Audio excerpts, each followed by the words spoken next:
దేవుని స్వరము. ఇది ఎవరు వింటాడో వాడి జీవితం మారిపోతుంది. ఈ స్వరాన్ని ఎవరు గౌరవిస్తారో వారి బతుకులు మారిపోతాయి, వారి భవిష్యత్తులు మారిపోతాయి, వారి జీవితాలు అసాధారణంగా మారుతాయి. చీకటి వెలుగుగా మార్చే దేవుడు ఆయన, దుఃఖమును సంతోషంగా మార్చే దేవుడు ఆయన.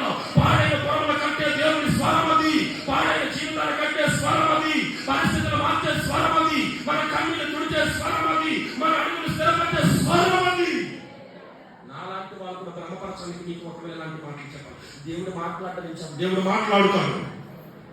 ఆయన మాట్లాడే సందర్భాలు వేరు, దేవుడు సేవిస్తాడు, ఆయన సేవించే విధానం వేరు. దేవుడు మాట్లాడుతాడు, ఆయన మాట్లాడే పద్ధతులు వేరు. దేవుడు ఆలోచన చెబుతాడు, ఆయన ఆలోచనలు వేరు, ఆయన తలంపులు వేరు, ఆయన ఉద్దేశాలు వేరు. ఆయన ఆయన ఆయన ఆయన యొక్క ఉద్దేశాలు గంభీరమైనటువంటివి. ఆయనకు ఆలోచన చెప్పగలిగిన వాడు ఎవడున్నాడండి? స్తోత్రం.